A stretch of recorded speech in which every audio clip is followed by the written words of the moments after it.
I have noticed you have quite a plethora of positive metal songs in your, playlist. And, going back to older albums, I think of songs like Cage Fury, where you talk about letting go of anger, or even Heavy Metal Destiny, which is all about camaraderie. More recently, in your album Vicious Breed, you have The Way, which has become sort of like almost like a personal anthem of mine. It's made it into my little playlist of amp me up songs whenever I go to gigs of my own. So when you're coming up with these songs, do you make a conscious effort to employ these sort of positive messages amidst what you're doing, or do they sort of just come to you as you go, or how does that work? When I'm putting together an album, sometimes the music strikes me as something specific, like a story or an epic battle, vampires, whatever. But then they call it the Deb Speaks to You song, where I feel like I have a platform where I can send a message to thousands of people, and it is my obligation to send a message of hope and positivity when we are so burdened and trampled by so much stress, like daily stress, pressures, internet. There's so much stuff out there that can make you feel so alone and so defeated. And I feel like when you have someone that is trying to lift you up, it can make a lot of difference. Right. And I just feel like that can be such a special thing. So I fight for the light side, I'm just trying to influence people to live their dreams and just try to do something. And that's just who I am. Right. Yeah. Right. It's like Dio. I heard this really cool thing about him where, heavy metal is supposed to be this evil, satanic, dark, badass thing. And he felt like he had a hard time because he's like, but I'm on the good side. I want to fight for good. Right. So, he would do an interesting thing, which I do sometimes, which is metaphorically have these songs where, if you actually listen to it, it's a triumphant success. Right. At the end, it's a success. It's not a defeat. You're not going to find a lot of defeat in my music. You will find some realness. I'll get real with you, Right. But, hopefully you find some life lessons from my experiences. Yeah, let's say it's actually a lyric quote that always comes to my mind when talking about metal and what it can be. In one song he says, "Nothing evil, nothing sacred, just a power that's been created." Yeah. To me that sums up metal. It's this force, and you can use it however you wish. It can be for a positive message should you choose. Totally. Yeah, for sure. Yeah. So I feel like it's an obligation to put that out there, put that energy out in the world. Sometimes I think it's a little much for the guys. When I stand on stage and I tell everyone how special they are, but it's I don't care. Right. I gotta tell these people that. Because I just feel it. I just need to do it. Well, they're at the show, so they have to put on that. You have to, I don't need any. Yeah, they're but deep inside, when they get home to the bedroom, they go, oh, I really needed that. That made me feel good. Yeah, but it's so they're oh, there she goes again. Talking about how special everyone is. I'm like, whatever. Metal Rogers, no. Exactly, dude, for real. Right. I always say that, at the end of Lady Beast, we've had that song for so long, and only in the last year or two have I started saying this mantra almost at the end. Where I thank the crowd for in this part where Greg's just kind of bassing out and Adam's just drumming out. I thank the crowd. I just tell them what an amazing night it's been. But at the end of that song, I go, stay metal, stay true, but above all else, always be you. Because if I can send one message home with anyone, it's just always be yourself, and someone will believe in you. Oh, I start getting emotional. I just love people, dude. It's weird. I am just so connected to everyone. You know, it's so bizarre. Like I feel lots of stuff for everyone. And it's really nice that I'm able to have this outlet where I do get to interact with a lot of like strangers. Wow. That speaks to the power of a song. I mean, this is a song that essentially heralded the creation of your current band. Definitely. And yet you're still learning things from this song. That's powerful writing. You know, if you're learning from it, you imagine what all of us could still be learning from it too. That's incredible. Yeah, that's awesome. So you have all these classic Lady B songs, but of course, as I saw displayed last night, you're quite proud of your newest baby, the Vicious Breed. A narrow aims at its target. If the wind is right. Modern favorite of my own. So I have to ask, do you have a particular favorite track off of the album? Something you love playing, or perhaps even listening on your own, or? I do not listen to us, like ever. I don't watch the videos. I like to remember it, like how it was in that moment that I was there. Right. But I do take critiques from the band because they will watch the videos, But I think off the newest album, I love the song "Seal the Hex." I think it is so cool. The opener, yes. Yeah, yes. just like that intro, and then just going into it, not knowing where it's going, and then all of a sudden it's just like, what? Right. Yeah, and I love the lyrics. Like, I'm not a writer. I've never enjoyed writing. I would actually prefer if someone else maybe even wrote, because it's just hard. It's hard. Right. But somehow it always ends up working out. I feel very lucky that it ends up happening for me because it's not something that I feel very connected to. It's not something I do for fun. It's like, holy shit, we're recording in 4 months. The melodies I love coming up with melodies, and I love singing. But I would say that writing the lyrics is the hardest part. It's a means to get you to that zenith point. Exactly. It's something I have to do to get to that, right, the fun part, which would be the singing. So I come up with the melodies first, and then it's like, I try to set aside time, a little bit every week to just sit, there and at least come up with, the ideas or, where I want to go. And I wrote some really cool songs, for the newest album that we're going to record. That's right.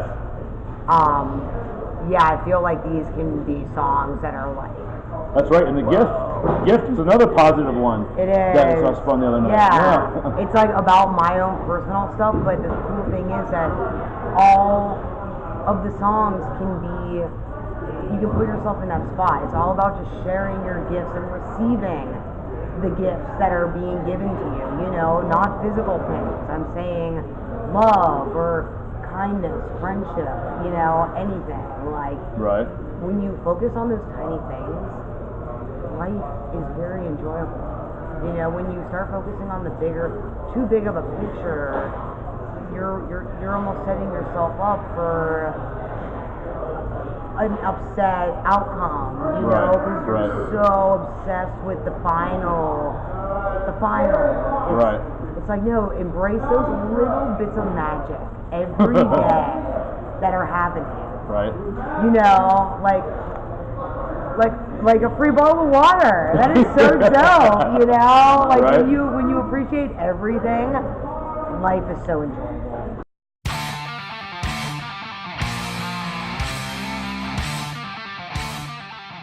I'd like to start moving now into talking about the big event, which is Metal Immortal Fest. Yes. Yeah. So my first question about that, so Metal Immortal is taken from your small 4-song EP, also called Metal Immortal. What is the significance of it being named after that versus anything else that you've done? Well, we wanted it to reflect about our band. So we had thrown around Pittsbugh, Lady Pittsbugh, It just wasn't. Battle of the Beasts? No, wait a minute. Yeah, it wasn't like working out. And I was like, we need to do something that's just gonna like, kind of just have this timeless vibe, like, a strong name. And it's just like naming a band. Nothing sounds good until you say it a couple times. I just feel like it's so hard to name it. That I just kept going back and forth, and I was just like, you know what? Naming it Metal Immortal Fest. Cool. It's the name of our album, which kind of transitioned us into where we are today, with Andy joining the band, our more mature writing, more mature playing, and so I thought that would just be like a good thing. I'm so excited. I've never done anything of this caliber. But I kept it very reasonable. And yeah, I'm really excited. I can't believe it. It's like, dude, oh my god, it's 28 days. Yeah, oh my god. Dude, that was going to be my next question. Oh my so clearly you've been practicing and honing your skills with booking gigs and dates and things and bringing in, bands, but so you're saying this is by far the biggest of all the events that you personally set up? Oh yeah. I mean, this is a multi-$1,000 thing. More money than I've ever had. Right. So, it's been cool. All the bands are friends of mine, and I feel like they respect me, so they know that this will be a very professional, very positive, good, good fest. But yeah, I'm just I just can't believe that it's been enough. Wow. Yeah, plane tickets and transportation, and lodging, and just these things where normally I just set up a show at a bar where you don't even have to pay the venue, and I cook food for the band, and you stay at my house, and so. It's the most me. It's which is the nearest and cheapest Airbnb or hotel? Right. And then go. Yeah, totally. But I'm so excited to have vendors, Monster Tea, for the people to see what you got going on. Yeah, it's gonna be really awesome. Yeah, I can't believe it. 28 days. For some reason I want to put the word later after. I know, me too. Fastest zombies ever. But by the way, I always bring this up. One of my favorite things to tell people who are not in the know, I like to tell people that 28 Days Later is a sequel to 28 Days.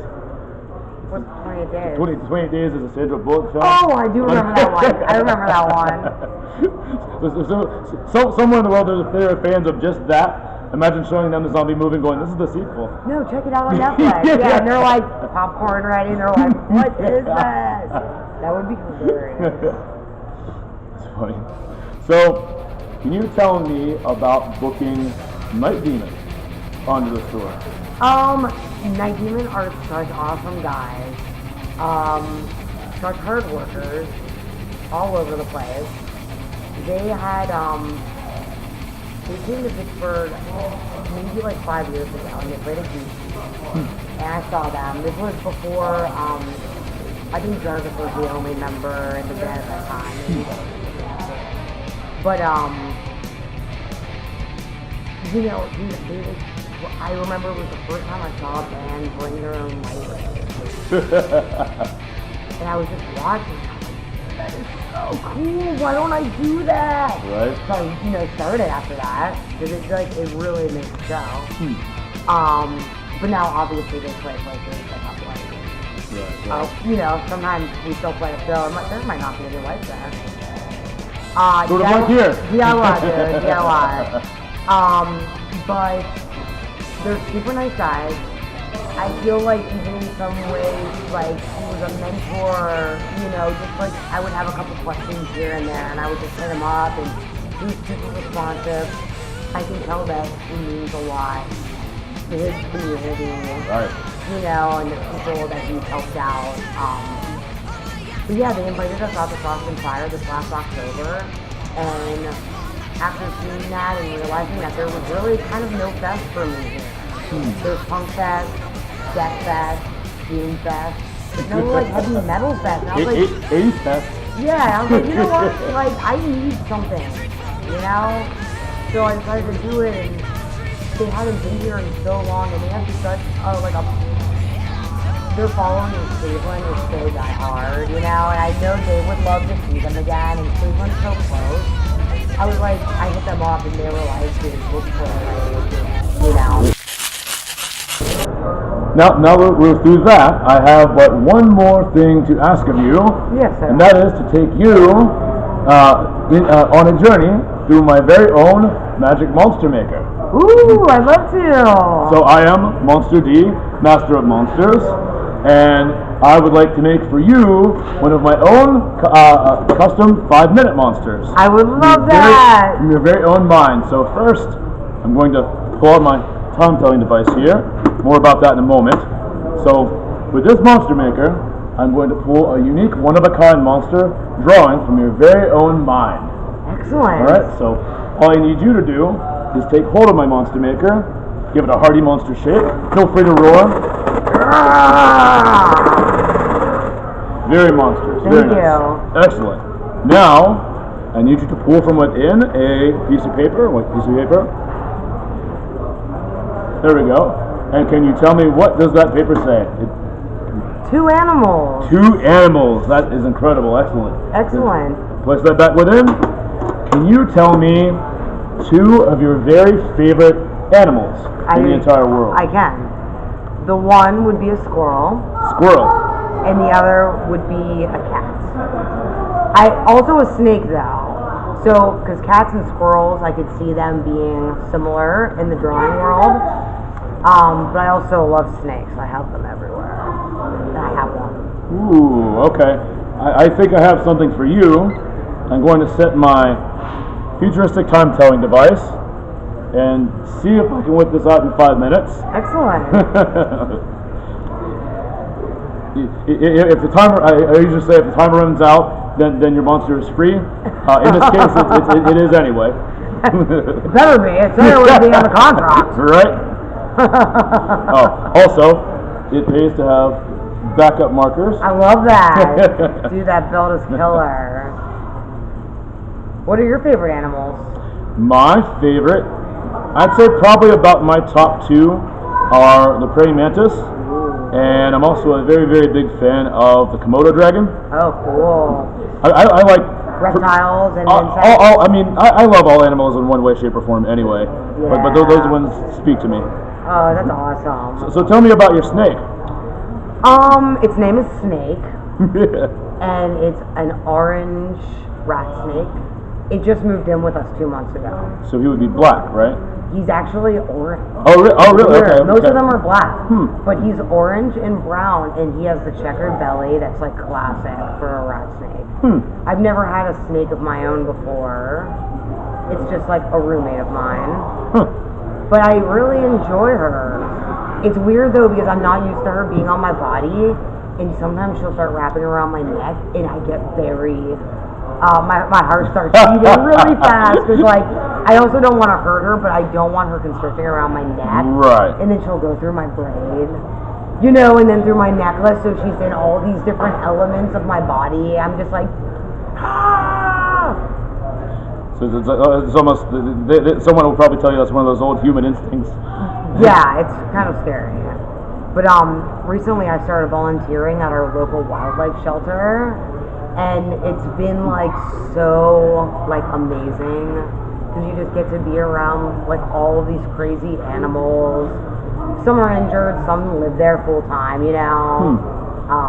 But I get to feed a bunch of baby squirrels. I do recall seeing a post where you were talking about setting that up. That's amazing. I love it, dude. It really is such a great way to spend time, even though it's also like really hard work. Like I clean up a bunch of opossums. You know what I mean? Like at the end of the day, I was just kind of touching poop on that. Right.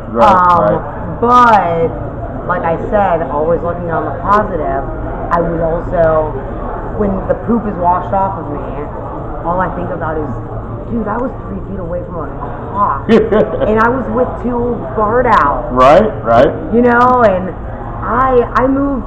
I probably picked up 20 rabbit babies today. Aww, you know, and aww. the other day I opened this. What are those called? An incubator.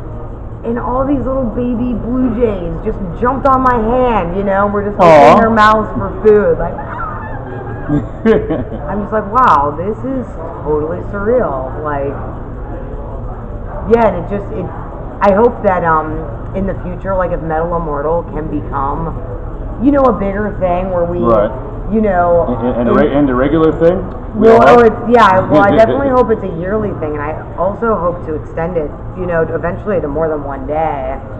But I would really like to be able to donate some of the money places. That's like a big goal of mine. Okay. Second, or equally as big of goal as to continue it. Right. You know, I also would love, you know, to have perks for. There's like a blood shortage right now, you know, and I would love to even try to think of ways to like include things like that.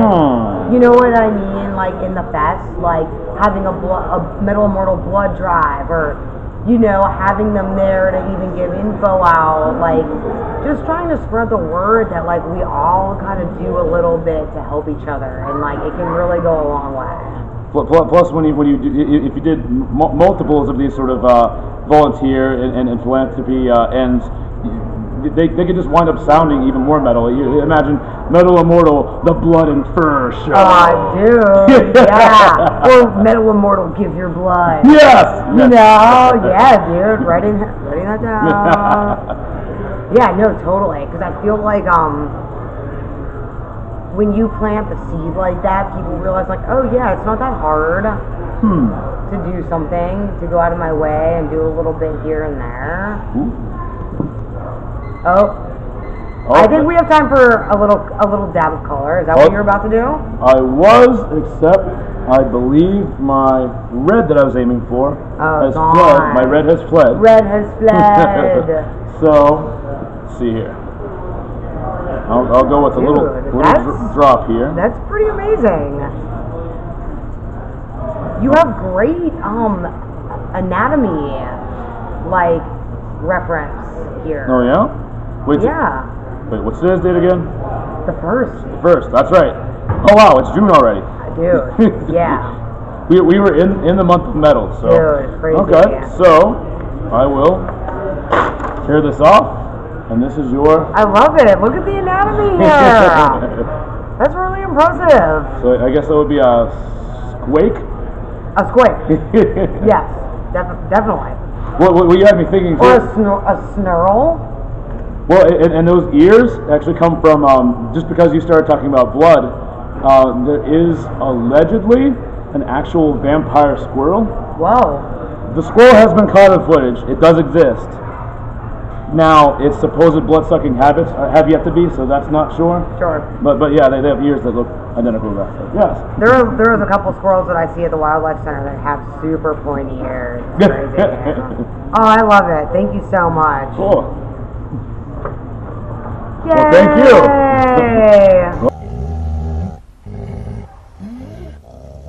I believe the only thing I have left to give you right now is the floor. So you can feel free and look. This is the part where I tell you this camera, that camera, but there's only that camera. But you can go ahead and tell the Monster fans and anyone you like what you have going on and what you would like them to be on the lookout for in the near future. Monster fans, the biggest thing I want to let you know about is Metal Immortal Festival, which Monster D had mentioned. June 29th at Mr. Small's Theater in Pittsburgh, Pennsylvania. It's all ages, it's all great metal, it's all great vendors, and it's going to be a great time. Tickets are $40. There's a few VIP tickets remaining for $65, which includes a poster and a t-shirt and balcony access. It's in an old church, so it's like super cool. We got 2 venues going, 9 bands total, 6 hours of music. Also, be on the lookout. Early 2020, we'll be releasing our new album. So that'll be super exciting. And next year also will be our first trip to Europe. Ooh. Yeah, we finally got invited to play a festival over there. Even though we sold literally thousands of albums on our own in Europe. Wow, okay, wow. Yeah, there's really, like I said, there's really no rhyme or reason why things happen. You just literally have to be patient and keep working and not do things because you love it. Don't do things because you feel like you're on the time schedule of, you know what I mean? Yeah, so I couldn't be any happier. I feel like I wouldn't have wanted to go to Europe when we were still so honest. Like, we're better than we've ever been. Wow, yeah. And like I was talking, like we were talking about last night, you know, there's a lot of bands that you listen to and you enjoy the album, but you don't get the full experience until you see them live. And I feel like we're one of those bands. Right. Until you actually see us and we make eye contact, we connect. You know, it's really an experience. Because you can't hear the eye makeup either, the line. For sure, totally. I hope I washed it all off. I didn't even look in the mirror. Oh, today. it's clean. You're good. Oh, okay, cool. I really didn't even look in the mirror today. And you know, someone told me last night. It was so funny because like I didn't like take it the wrong way. But they were like, you know, I thought I was kind of like not sick of seeing your band, but I thought, you know, I'd seen you guys so many times, like. You know, I thought when I saw you tonight, it was just going to be same old. It's not. It never is. He goes, dude, every time you guys play, the 3 songs in, I just think how awesome this is. You know, and you bring me back. Like, you know, and it's so funny. And I was like, wow, dude, like, thank you for saying that. Because, like, that's so cool. I just felt like that was a very honest thing to say. You know, and it means that it's like working. Absolutely, yeah. Yeah, totally. So, yeah, that's all I have to say. Thank you to Monster D. Very nice. You are a master, so talented. I really appreciate your art and everything you do and all of your support. Oh, I take that as a high compliment coming from a master in your own right, a master of metal, a master of beasts. Thank you, sir. Very well. Okay, well, thank you very much, Deborah, for this interview. I thank you all for watching, and I hope that you all will stay monstrous. This is Monster D and Deb from Lady Beast saying, stay monstrous. Rah!